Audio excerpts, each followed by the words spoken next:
یہ بات ہے اس زمانے کی جب حضرت عمر فاروق ایران کا شہر تستر کو فتح کر رہے تھے۔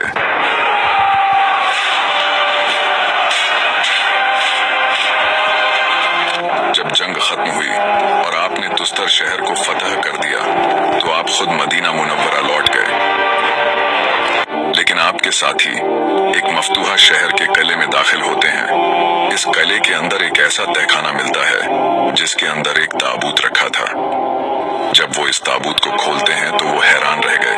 انہوں نے دیکھا کہ اس تابوت میں ایک انسانی ڈھانچہ تھا جو ہزاروں سال پہلے مر چکا تھا، مگر اس کا جسم آج بھی اتنا تر و تازہ تھا جیسے وہ ابھی ابھی ہی مر چکا ہو۔ کہتے ہیں کہ وہ میت کسی عام انسان کی نہیں لگ رہی تھی۔ اس کا قد غیر معمولی طور پر لمبا تھا، اتنا لمبا کہ آج کے دور کے انسان اس کے سامنے بونے معلوم ہو۔ اس کے جسم پر کوئی کفن نہیں تھا، مگر حیرت کی بات یہ تھی کہ اس کا گوشت بالکل تر و تازہ تھا، جلد کا رنگ بدلا نہیں تھا اور ایسا لگتا تھا جیسے رگوں میں خون آج بھی دوڑ رہا ہے۔ میت کے سر کے چند بال پیچھے کی طرف سے مڑے ہوئے تھے، بس اس کے علاوہ موت کی کوئی علامت وہاں موجود نہ تھی۔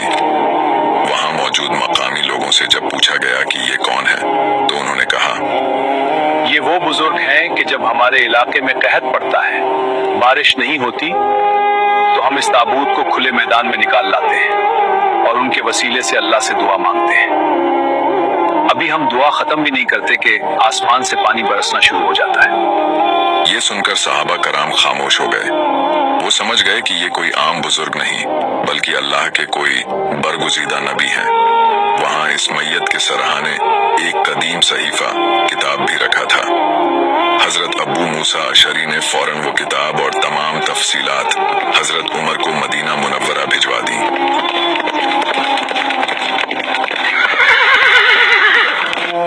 جب اس پرانی عبرانی زبان میں لکھی ہوئی کتاب کا عربی میں ترجمہ کیا گیا تو ایک اور حیرت انگیز انکشاف ہوا۔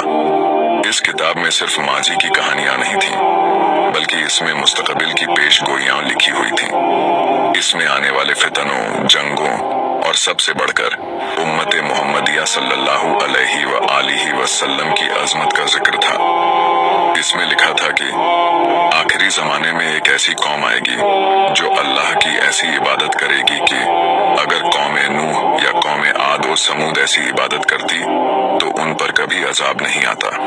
حضرت عمر سمجھ گئے کہ یہ حضرت دانیال علیہ السلام ہی ہیں۔ انہوں نے روایات میں سنا تھا کہ دانیال علیہ السلام نے دعا مانگی تھی کہ یا اللہ مجھے آخری نبی صلی اللہ علیہ وآلہ وسلم کی امت کے ہاتھوں دفن کروانا۔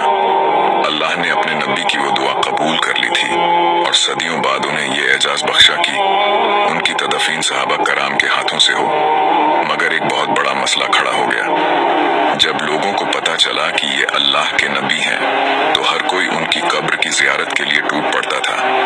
حضرت عمر خوفزدہ ہو گئے کہ کہیں لوگ ان کی قبر کو سجدہ گاہ نہ بنا لیں یا دوبارہ سے وہی شرک شروع۔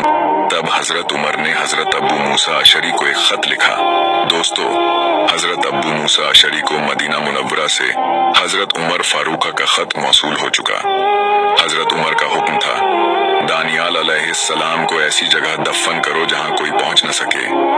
چنانچہ حضرت ابو موسیٰ اشعری نے ایک کمال حکمت کا منصوبہ بنایا۔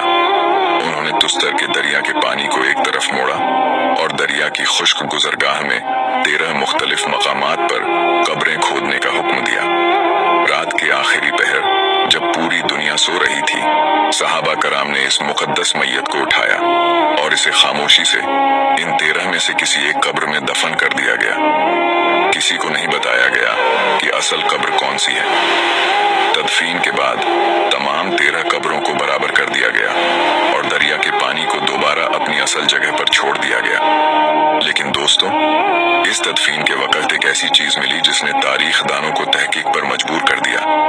وہ تھی حضرت دانیال علیہ السلام کی انگوٹھی۔ جب حضرت ابو موسیٰ اشعری نے وہ انگوٹھی